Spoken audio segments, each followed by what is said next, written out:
Presiden Joko Widodo memilih berkantor di ibu kota Nusantara hingga menjelang pelantikan presiden terpilih pada 20 Oktober 2024 mendatang.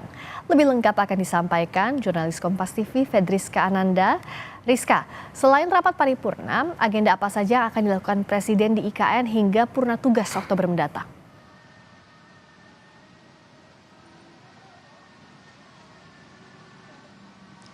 Ya, selamat malam, Friska dan juga saudara. Tentu selain rapat-rapat kabinet yang akan dilaksanakan oleh Presiden Joko Widodo beserta dengan jajaran Menteri Kabinet, ini Menteri ataupun Presiden Jokowi masih akan melaksanakan kunjungan-kunjungan kerja, namun memang ini keberangkatannya langsung dari IKN. Karena memang terkait dengan infrastruktur bandara yang juga sudah selesai, sehingga ini lebih memudahkan begitu ya bagi Presiden Joko Widodo untuk berangkat dari IKN menuju ke daerah-daerah yang akan menjadi tempat kunjungan kerjanya.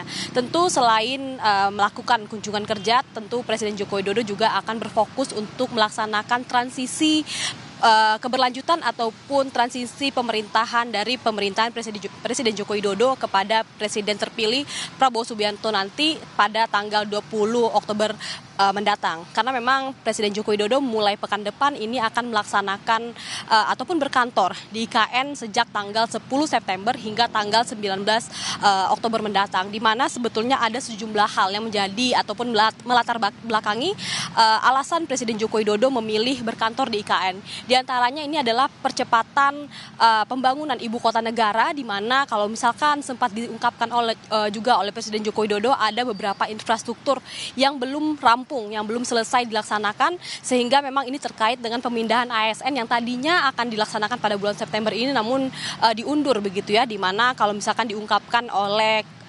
Setpres Presiden Joko Widodo yakni Heru Budi yang mengatakan bahwa diantaranya ini adalah terkait dengan infrastruktur penunjang kinerja dari para ASN terkait dengan internet, hunian dari para ASN, dan juga infrastruktur pendukung lainnya. Dan kemudian yang kedua ini adalah untuk memastikan keberlanjutan dari pemerintahan Presiden Joko Widodo, diantaranya ini terkait dengan program-program ataupun proyek strategis nasional yang sudah dirancang oleh Presiden Joko Widodo, ini kemudian dapat difokuskan, ditransisikan kepada pemerintahan selanjutnya. Dan kemudian yang ketiga ini adalah memastikan terkait dengan partisipatif dari investor yang akan menanam modalnya di IKN, karena memang terkait dengan anggaran pembangunan dari IKN sendiri yakni 466 triliun, ini tidak murah, sehingga memang pemerintah ini membutuhkan partisipatif dari investor. Setidaknya kami mencatat ini dalam waktu dekat akan ada 2 groundbreaking yang akan dilaksanakan di IKN, yakni ini adalah dari investor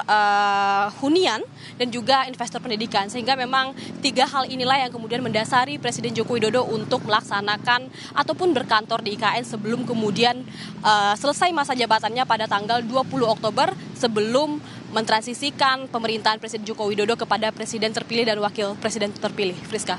Menurut rencana 40 hari Presiden Jokowi akan berkantor di IKN mulai pekan depan hingga 1 hari jelang pelantikan Presiden terpilih Prabowo Subianto. Terima kasih Fedriska Ananda.